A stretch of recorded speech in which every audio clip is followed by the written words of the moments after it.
पंजाब की फ़ज़ा बदस्तूर आलूदा। अब से कुछ देर पहले खानेवाल 397 एयर पार्टिकुलेट मैटर्स के साथ पंजाब का आलूदा तरीन शहर।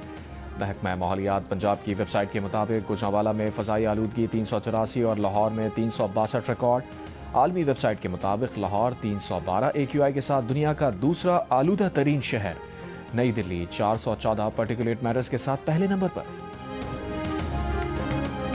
वज़ीर आज़म शहबाज शरीफ ने कहा है कि अमरीकी कांग्रेस की रिपोर्ट ने जंगी महाज पर भारत के खिलाफ पाकिस्तानी जीत पर मोहर लगा दी। आज़ाद कश्मीर में तकरीब से खिताब करते हुए शहबाज शरीफ ने कहा, जंग के मैदान में पाकिस्तान ने भारत को जन्नाटेदार थप्पड़ रसीद किया।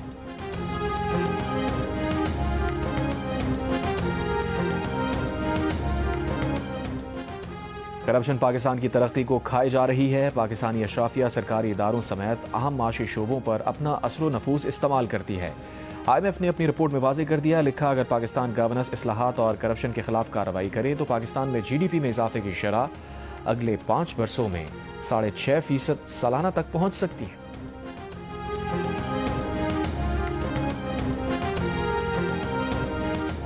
अक़वाम मुत्तहिदा में पाकिस्तान के मुस्तक़िल मंदूब आसिम इफ्तिखार ने कहा है कि पाकिस्तान डायलॉग और सिफारतकारी के जरिए तनाज़ात के हल का हामी है। रूस यूक्रेन तनाज़े का कोई फ़ौजी हल नहीं, तनाज़ात के हल के लिए बातचीत का रास्ता इख्तियार किया जाए। रूस यूक्रेन जंग के खित्ते पर गहरे असरात हो रहे हैं, दोनों फरीक मुज़ाकरात की मेज़ पर मसाइल हल करें।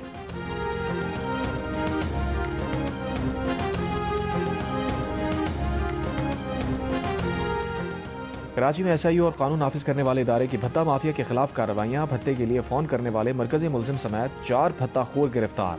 मोबाइल फ़ोन से शवाहिद बरामद। ज़राए के मुताबिक मुलजिमान ने कार शोरूम और मार्बल फैक्ट्री के मालिक से भत्ता मांगा था। फ़ोन कॉल बैनुल अक़वामी नंबर से की गई थी। फैक्ट्री मालिक को 2 गोलियां एक पार्सल में भेजी थी।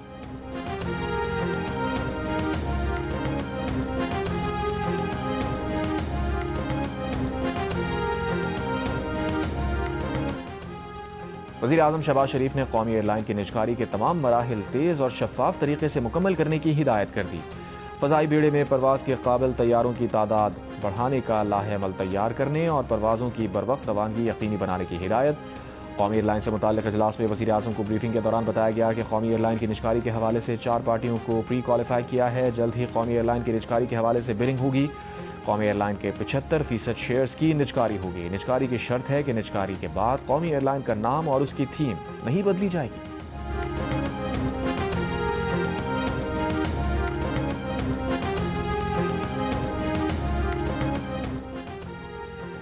सरबराह पाक फ़ज़ाइया air chief marshal Zaheer Ahmed Babar Sidhu की दुबई एयर शो 2025 में शिरकत। UAE के अंडर सेक्रेटरी दिफा commander UAE air force and air defence major general Rashid Mohammed Al Shamsi और दोस्त ममालिक के एयर चीफ से मुलाकात। इमाराती अस्करी क़यादत ने पाक फ़ज़ाइया की जिद्दत, बढ़ती हुई मकामी सलाहियतों और मकामी तरक्की को सराहा। मार्का हक में आला तरीन कारकर्दगी का मुजाहरा करने वाला JF-17 थंडर ब्लॉक 3 तैयारा एयर शो के दौरान खुसूसी तवज्जो का मरकज़ रहा।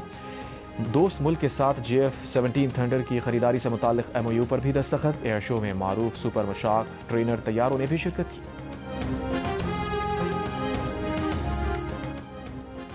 MQM पाकिस्तान का नए सूबे के मुतालबे और बल्दियाती इदारों की मजबूती के लिए अवामी राबता मुहिम चलाने और अदालत में जाने का ऐलान। MQM पाकिस्तान के चेयरमैन खालिद मकूल सिद्दीकी ने कहा, अगर ऐवान और अदालतें हमें इंसाफ फराहम नहीं करेंगी तो सड़कों पर जाएंगे, अवाम से बात करेंगे। कराची में 17 साल का कब्जा अब ख़त्म होना चाहिए। पाकिस्तान में जागीरदाराना जमहूरियत है। सूबा इंतज़ामी यूनिट होता है, आबादी के साथ बढ़ना चाहिए। ये MQM का मुतालबा नहीं, आइन का तकाजा है। गवर्नर सिंध कामरान खान टिसूरी ने कहा, कराची और हैदराबाद के लिए MQM पाकिस्तान ने लड़कर पैकेज लिया। सही मानों में पैकेज तो तब आएगा जब MQM पाकिस्तान सूबे की हुक्मरानी करेगी।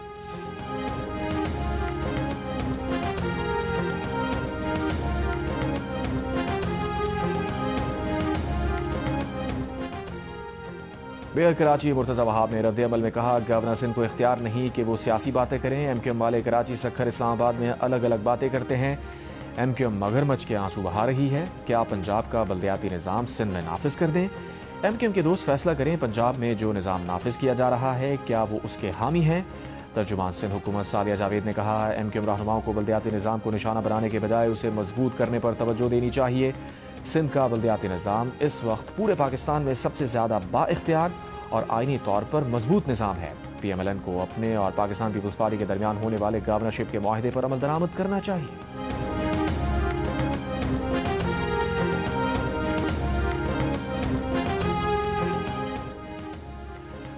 27वीं तरमीम पर चीफ जस्टिस समेत तमाम जजेस के इस्तीफे की तजवीज़ को फुल कोर्ट इजलास में पजीराई ना मिली। 14 नवंबर को हुए इजलास की अंदरूनी कहानी सामने आ गई। ज़राए के मुताबिक फुल कोर्ट मीटिंग में 13 के करीब जज शरीक हुए। कई जज साहिबान ने कहा 27वीं आईनी तरमीम पर रद्द अमल देना चाहिए। कुछ जज साहिबान ने हुकूमत को ख़त लिखने की तजवीज़ दी तो चीफ जस्टिस ने कहा वो खतूत लिखे जाने को दुरुस्त नहीं समझते। ताहम अदालत के पास जुडिशल रिव्यू का इख्तियार है। इसके सिवा पार्लियामेंट को कैसे कानून साजी से रोका जा सकता है। एक सीनियर जज ने कहा एक ही तरीका है कि चीफ जस्टिस समेत तमाम जज मुस्ताफ़ी हो जाते हैं।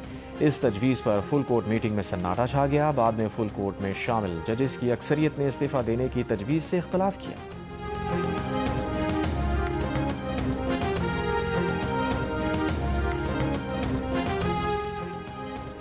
इस्लामाबाद हाई कोर्ट के 4 जजेस का 27वीं आईनी तरमीम सुप्रीम कोर्ट में चैलेंज करने का फैसला। ज़राए के मुताबिक इस्लामाबाद हाई कोर्ट के 4 जजेस ने आईनी तरमीम के खिलाफ दरखास्त का ड्राफ्ट तैयार कर लिया। ड्राफ्ट सुप्रीम कोर्ट को भेज दिया। Justice Mohsin Akhtar Kiyani, justice Babar Sattar, justice Saman Rafat Imtiaz और जस्टिस सरदार एजाज इसहाक दरखास्त गुजारों में शामिल। सुप्रीम कोर्ट ज़राए का कहना है कि अब तक 27वीं तरमीम के खिलाफ हाई कोर्ट जजेस की कोई पटिशन दायर नहीं हुई। वफाकी आईनी अदालत के ज़राए का भी कहना है कि आईनी अदालत में भी जजेस की जानिब से कोई दरखास्त दायर नहीं हुई।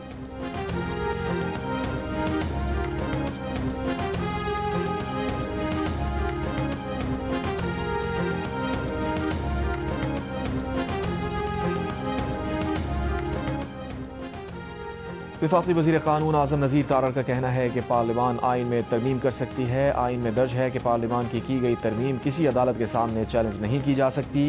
यही बात सुप्रीम कोर्ट ने अपने फैसले में लिखी कि 17 गैर मुंतखब जज पार्लियामान से ज़्यादा ज़हीन और बाइख्तियार नहीं हो सकते। आज़म नज़ीर तारड़ ने कहा मामलात का हल गुफ्तगू और मुज़ाकरात से निकलता है। हम बहस व तमहीज़ को छोड़कर सिर्फ मुखालफत की बात पर कायल हो गए। मुखालफत का नुकसान मुल्क व माशरे को होता है। सियासत में अगर इंतशार और इंतहा पसंदी आएगी तो फिर मुल्क आगे चलेगा ना निज़ाम। फिर वही होगा जो इस मुल्क में कई दफ़ा हो चुका है। फिर सियासतदानों की बिसात लपेटी जाती है। पार्लियामान बालादस्त है और पार्लियामान को बालादस्त होना चाहिए।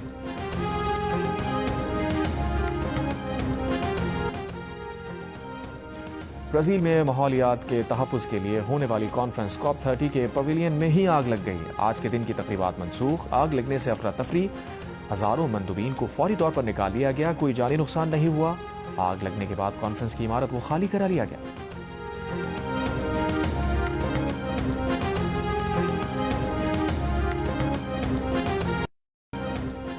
और राजनपुर के कच्चे में पुलिस का डाकुओं के खिलाफ ऑपरेशन।